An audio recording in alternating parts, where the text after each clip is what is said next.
Olá, meus amigos, professor Rafael Barros falando, tudo bom com vocês? Passando aqui mais uma vez para a gente trabalhar a ideia dos resistores, né? Só que agora a gente vai falar sobre sobre dois tópicos, né? Associação mista e curto-circuito. Vamos lá, vamos trabalhar isso aí? É bem legal. Dividir aqui a tela com vocês.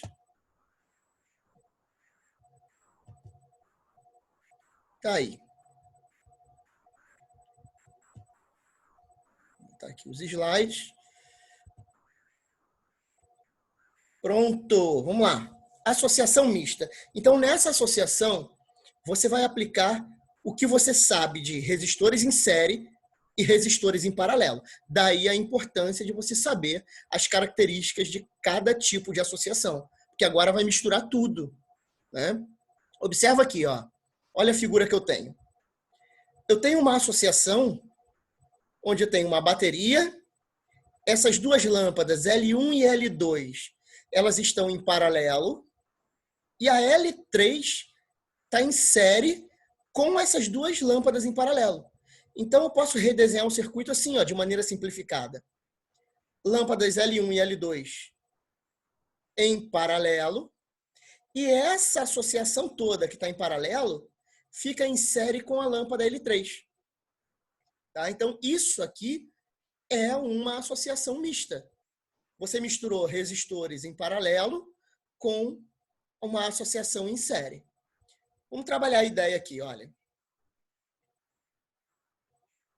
Como é que eu faço para calcular a resistência equivalente desse circuito? É simples, né? O que você vai fazer é aplicar a ideia de resistores em paralelo para poder calcular essa resistência equivalente. Você lembra disso? Você lembra que o inverso da resistência equivalente é igual ao inverso da primeira, mais o inverso da segunda resistência, mais o inverso da terceira. Então, foi o que eu fiz aqui, ó. Eu transformei esses dois resistores que estão em paralelo em um único resistor, que seria o resistor equivalente desse pedacinho do meu circuito aqui, ó. É o R12, o que eu chamei de R12. Só que esse R12, ele vai ficar em série com o R3. Aqui, ó. Ficou em série com o R3. Agora fica simples, né? Porque trabalhar com resistores em série é sempre muito mais simples do que trabalhar com resistores em paralelo. Então aqui, ó, resistores em série se transformou no REC, no resistor equivalente de todo o circuito.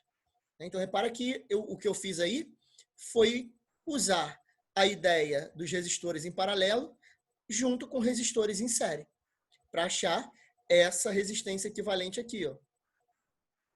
Como é que isso se aplica no problema? Olha esse probleminha aqui.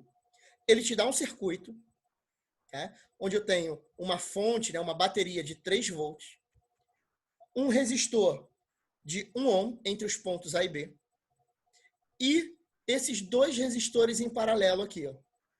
2 resistores de 1 ohm cada um em paralelo. E aí ele fala, no circuito mostrado na figura, a diferença de potencial entre os pontos B e A vale em volts. Então, agora, vamos trabalhar isso aí. Olha só o que acontece aqui. Eu vou calcular a resistência equivalente do meu circuito. Mas como é que eu fiz isso? Eu fiz a resistência equivalente desses dois resistores aqui, aplicando aquela formulinha de produto pela soma, né? Então, eu fiz o produto 1 vezes 1, dividido pela soma 1 mais 1. Né? E aqui, nesse pedacinho, eu vou ter 1 sobre 2, que é meio. Só que esse resistor de meio, ele substitui só essa parte aqui, ó. Só essa parte desses resistores aqui. Eu ainda tenho um outro resistor associado a esse resistor de meio ohm que eu consegui aqui no meio, olha. Então, agora eu tenho um resistor de 1 ohm associado em série com um resistor de meio ohm, esse pedaço aqui. Então, olha, isso tudo deu meio e isso aqui vale 1, que estão em série. Então, aqui, ó, o meu resistor equivalente, a minha resistência equivalente vale 1,5 ohms. Beleza, é a primeira parte do problema. Porque eu não quero a resistência equivalente. O que eu quero é descobrir quanto vale a diferença de potencial entre os pontos A e B. Agora eu aplico, olha, a corrente no circuito. Pela primeira lei de Ohm, a DDP é igual a resistência equivalente vezes corrente. A corrente no circuito vale 2. E a DDP que eu quero? A DDP entre os pontos A e B. Agora, se eu quero a DDP entre os pontos A e B e já tenho a corrente que passa por aqui, agora fica fácil. A DDP é o produto da resistência que fica entre os pontos A e B, que vale 1 ohm, multiplicado pela corrente que eu encontrei aqui em cima. Isso vai me dar 2 volts. Resposta, letra C. Tá aqui, ó. 2 volts é a voltagem, é a tensão que esse cara aqui está exposto. Isso foi associação mista, tá ok? Vamos falar rapidinho de curto-circuito. É um conceito bem rápido, tá? Mas é bem legal também. Bom, desculpa. Quando eu tenho 2 pontos de um circuito ligado por um fio de resistência desprezível, né? A gente está aqui imaginando, né, o mundo ideal. Né? Vamos pensar que esse fio ele tem resistência 0. A gente diz que esses 2 pontos estão em curto-circuito. Tá aqui, ó. Olha o que aconteceu aqui. Eu tenho um circuito, né? Esse meu circuito tem uma fonte, uma bateria. Ela fornece aqui a corrente elétrica. Essa corrente passa pelo resistor R1, R2, R3 e volta. Aí o que o cara faz?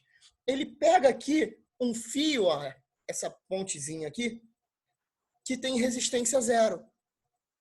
Quando ele liga esse fio entre os pontos X e Y, a corrente, que prefere sempre passar por onde tem a menor resistência, sai da bateria, chega nesse ponto X e enxerga no caminho dela 2 possibilidades.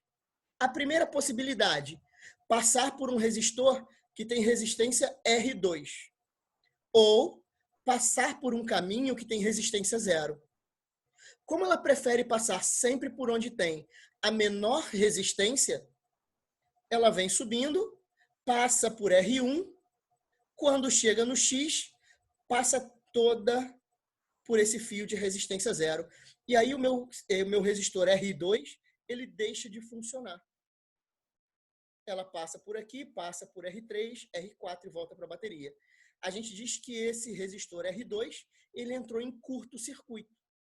Né? Ah, mas Rafael, por que curto-circuito a gente associa a incêndio? Pensa bem. Quando você retira, né, quando você faz esse resistor aqui deixar de funcionar, você gera uma diminuição na resistência equivalente do meu circuito.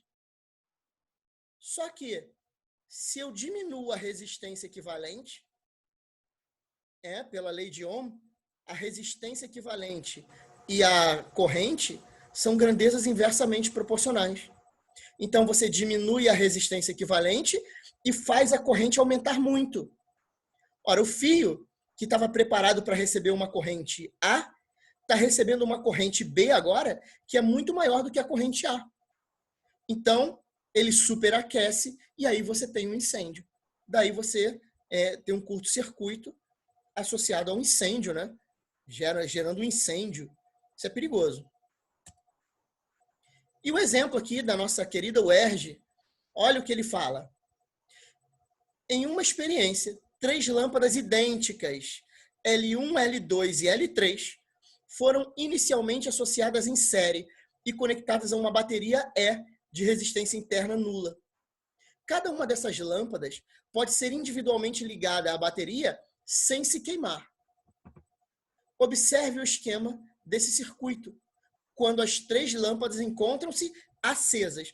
Quando ele fala isso, né, as 3 lâmpadas encontram-se acesas, significa que todas elas estão recebendo corrente elétrica.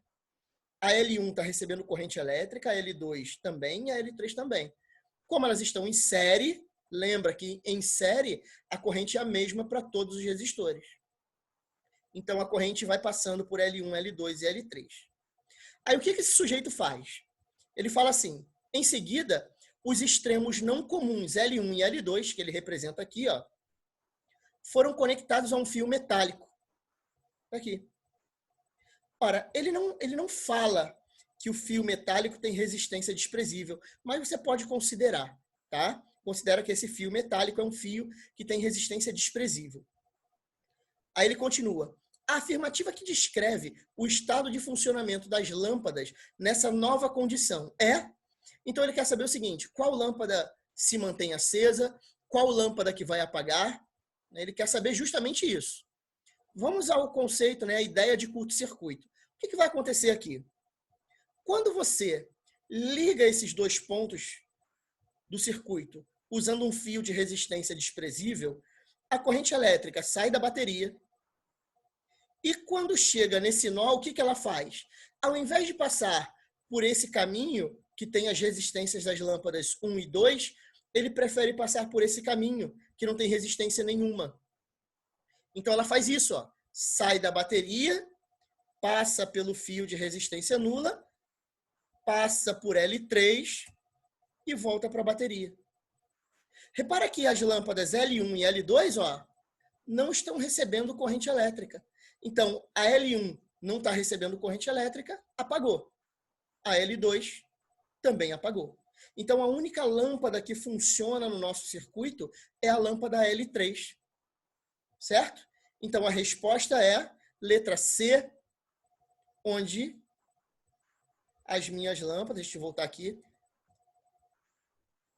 o PowerPoint, para a gente voltar para o circuito lá em cima. Olha, então a resposta é letra C. As lâmpadas L1 e L2 se apagam e a lâmpada L3 permanece acesa. Tudo bem, gente? Isso é o que a gente tem por hoje.